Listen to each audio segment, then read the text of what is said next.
नमस्ते, मैं हूं सुरेश कुमार एकलवे और आप देख रहे हैं Hindustan news and tips.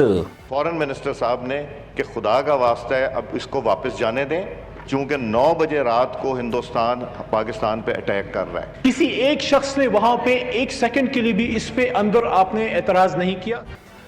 Pakistan के पूर्व स्पीकर और नवाज शरीफ की पार्टी के सांसद अय्याज सादिक के इस खुलासे ने पूरे पाकिस्तान को सदमे में डाल दिया है। हालत यह है कि पाक फौज के नाम पर गधैया नृत्य करने वाली मदरसा कौम सख्ते में है। कल तक कराची की चाय पर रीझने वाले आज हीरा मंडी के चौक पर सुसु का ठिकाना ढूंढ रहे हैं। अय्याज सादिक ने पाकिस्तानी फौज की औकात ही दुनिया को नहीं बताई है। उन्होंने यह भी बताया कि भारत का खौफ इमरान खान और शाह महमूद कुरैशी के दिलों में बस चुका है। यानी जो मुल्ला मुल्क बात बात में भारत से टकराने की बातें अपनी फकीर अवाम को सुनाता है, वह भीतर से बहुत ही खोखला है। सिवाय बड़बोलेपन और इंशाअल्लाह के तंदूरे बजाने के उसके पास कुछ ज्यादा करने की हिम्मत नहीं है। अब जो लोग इस पूरे मामले को अभिनंदन की रिहाई से जोड़कर देख रहे हैं, वह मोदी की कूटनीति और पाकिस्तान पर भारत के जबरदस्त दबाव को नजरअंदाज कर रहे हैं। अय्याज सादिक ने अपने बयान में कहीं पर निगाहें कहीं पर निशाना लगाया है। उन्होंने पाकिस्तान की असेंबली में केवल पाकिस्तानी आर्मी और इमरान सरकार को ही नंगा नहीं किया है, बल्कि पाक मुल्लाओं के तबेलों में भैंसों के गोबर पर जो लात मारी है, उसके छींटे तमाम टोपी बाजों के चेहरे पर पड़े हैं। अब काफी दिनों तक इनकी थूथन इन छींटों को साफ करने के बहाने तलाशती रहेगी। यह हर भारतीय के लिए गौरव की बात है कि उनके देश की ताकत के आगे केवल पाकिस्तान के तहमंद गीले नहीं होते, बल्कि चीनी सैनिक भी रोते बिलखते जान की भीख मांगते हैं। पिछले 6 सालों में भारतीय फौज महाबली बनकर उभरी है। आने वाले वक्त में यह अजय अवतार में नजर आएगी। हमने बहुत बार आपको मोदी सरकार की बैकडोर डिप्लोमेसी के बारे में बताया है। आपको यह भी बताया कि कैसे मोदी सरकार पाकिस्तान पर अपना दबाव बनाती रही है।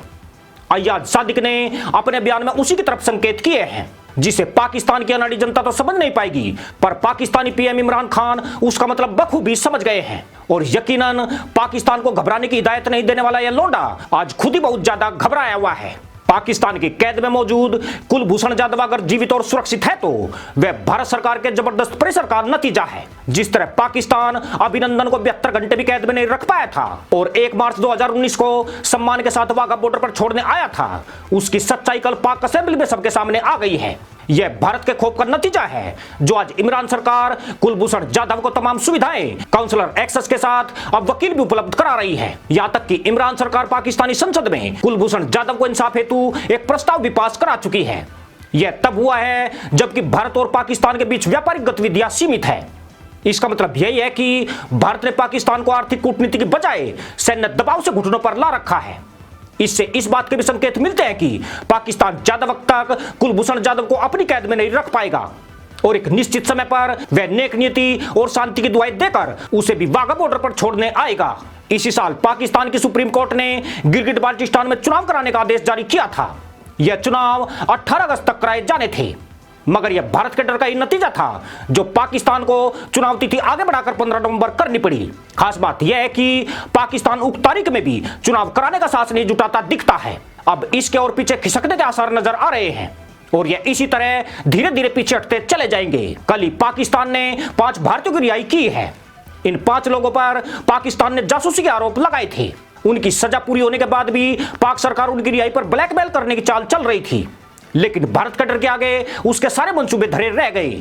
अब अय्याज सादिक अभिनंदन वर्धमान की रिहाई के बहाने अपने मुल्क को बता रहे हैं कि जिस सेना प्रमुख बाजवा और इमरान सरकार को लेकर अवाम टोपी उछालता है, उनकी जमीनी हकीकत क्या है। बाजवा की कमांड में पाक फौज कायर और निकम्मे मुल्लाओं का तबेला बन चुकी है, जबकि इमरान की फटकर ईद का चांद होती जाती है। अपने मुल्क की तरफ से आपको कहना चाहता हूं कि कहीं नवाज शरीफ को देके आपको गलतफहमी ना हो जाए, कहीं ये गलतफहमी ना हो जाए। ये सारी कौम खड़ी है इकट्ठी अपनी फौज के साथ। इमरान केवल माइक पर आकर भारत को सबक सिखाने की बात करते हैं, जबकि सच्चाई यह है कि लोंडे ने अपनी सलवार का नाड़ा शाह महमूद कुरैशी के हाथ में थमा रखा है। यानी पाकिस्तान भारत के भय से उसके सामने सजदा कर रहा है। अय्याज सादिक ने अपने बयान से सीधे जनरल बाजवा और इमरान को टारगेट किया है। इस खुलासे का असर भी पाकिस्तान में व्यापक स्तर पर हुआ है। खासतौर से मुल्ला मुल्क का यह संदेह प्रबल हो गया है कि अब पीओके और गिलगिट बाल्टिस्तान का बचना आसान नहीं है। जिस सेना के भरोसे पाकिस्तानी जनता खुद को सुरक्षित महसूस करती थी, उसकी पोल पट्टी खुल चुकी है। जिन एक पाव आधा पाव के एटम बम पर मुल्लाओं का गधैया नृत्य सामने आया था, वह एक ही झटके में ढकोसला बन गया है। हैरानी की बात यह है कि पाक फौज की इतनी बड़ी बेइज्जती होने के बावजूद आज फिर बाजवा ने एलओसी पर दौरा करने का ऐलान किया है। वे एलओसी पर सेना की तैयारियों को परखेंगे। पाक आर्मी अपनी मदरसा पैदाइश को अभी भी भ्रम में डाल रही है कि भारत से जंग के लिए वह पूरी तरह तैयार है और भारत के किसी हमले का जवाब देने के लिए भी पूरी तरह मुस्तैद है। पर इसी बीच एक चौंकाने वाले खुलासे ने चीन के साथ अमेरिका को भी हैरत में डाल दिया है। यह रहस्योद्घाटन भी पाक आर्मी के एक ब्रिगेडियर ने किया है।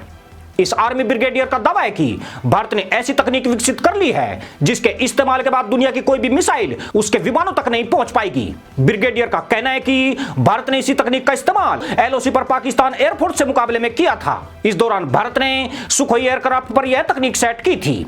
दरअसल 26 फरवरी को बालाकोट एयर स्ट्राइक के बाद पाकिस्तान ने 27 फरवरी की सुबह एलओसी को लागने हेतु अपने F-16 लड़ाकू जहाज भेजे थे जो एमरोम मिसाइल से लैस थे। इन जहाजों को खदेड़ने के लिए भारत ने अपने सुखोई एयरक्राफ्ट को भेजा था।